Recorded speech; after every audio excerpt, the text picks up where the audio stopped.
Hi అండి. Welcome to మా ఇంటి వంటలు. మా ఇంటి వంటల్లో ఈరోజు రెసిపీ వచ్చేసి గోధుమ పిండి ఎగ్స్‌తో చేసుకునే హెల్తీ బ్రేక్‌ఫాస్ట్ రెసిపీ చూపిస్తాను. దోస కానీ, ఇడ్లీ కానీ పిండి లేనప్పుడు అప్పటికప్పుడు ఇన్‌స్టంట్‌గా ఇలా చేసి పెట్టండి. చాలా టేస్టీగా ఉంటుంది. పిల్లలు కూడా బాగా ఇష్టపడతారనమాట. ఈ రెసిపీ కోసం ముందుగా మిక్సింగ్ బౌల్ తీసుకొని అందులోకి 1 కప్పు వరకు గోధుమ పిండి తీసుకోండి. నేనైతే ఇక్కడ ఆశీర్వాద్ గోధుమ పిండే తీసుకుంటున్నాను. ఇందులోకి రుచికి సరిపడా సాల్ట్ వేసుకోవాలి.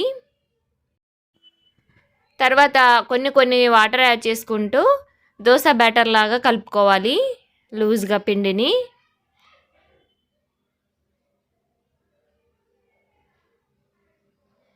మనకి రెగ్యులర్గా దోస పిండి ఎలా ఉంటుందో కన్సిస్టెన్సీ అలా కలుపుకోవాలి.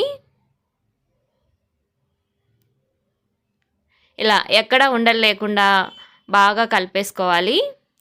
పిండి కన్సిస్టెన్సీ అనేది ఇలా ఉండాలన్నమాట.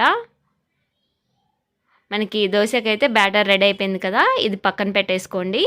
తర్వాత ఒక గిన్నె తీసుకొని అందులోకి ఒక ఉల్లిపాయని సన్నగా కట్ చేసుకొని వేసుకోండి. 2 పచ్చిమిర్చిని సన్నగా కట్ చేసుకొని వేసుకొని, అలాగే ఒక టమోటాను సన్నగా కట్ చేసుకొని వేసుకోండి.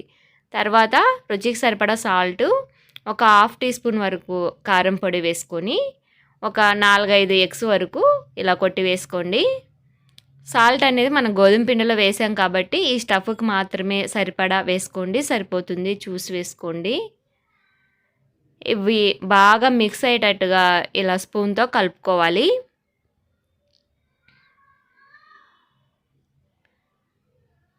ఇలా కలిపేసుకున్నాక స్టవ్ మీద దోశ ప్యాన్ పెట్టుకొని, ప్యాన్ వేడయ్యాక మనం కలిపి పెట్టుకున్న గోధుమ పిండిని ఇలా వీలైనంత పల్చగా దోశలాగా వేసేసుకోవాలి. సిమ్ ఫ్లేమ్లోనే బాగా కలర్ వచ్చే వరకు కాల్చుకోండి. పైనుంచి కొద్దిగా ఆయిల్ వేసుకోండి. ఆయిల్ అనేది పూర్తిగా ఆప్షనల్ అండి. మనము ఎగ్ వేస్తున్నాం కాబట్టి ఆయిల్ వేసుకుంటేనే టేస్టీగా ఉంటుంది. ఒకవైపు కాలాక టర్న్ చేసుకోండి. ఇలా టర్న్ చేసుకున్న తర్వాత మనం కలిపి పెట్టుకున్న ఎగ్స్ మిక్సర్ ఉంది కదా, అది మొత్తం దోశ అంతా స్ప్రెడ్ అయ్యేలాగా వేసేసుకొని స్ప్రెడ్ చేసుకోండి. ఎగ్స్ ఇన్నే వేయాలని ఏం లేదండి, మన ఇష్టము. ఇంకా 2 ఎక్స్ట్రా అయినా వేసుకోవచ్చు, కొద్దిగా తగ్గించి అయినా వేసుకోవచ్చు. మనం తినేదాన్ని బట్టి వేసుకోవచ్చు. ఇలా మొత్తం స్ప్రెడ్ చేసిన తర్వాత కొద్దిగా అలా సెట్ అవ్వనివ్వాలి, వెంటనే తిప్పకుండా.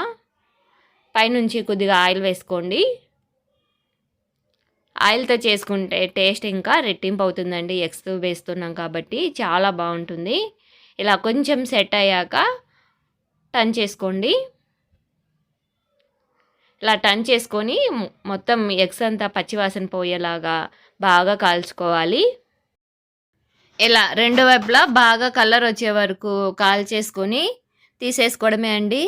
చట్నీ కూడా అవసరం లేదు. చాలా టేస్టీగా, సాఫ్ట్గా, భలే టేస్టీగా ఉంటుంది.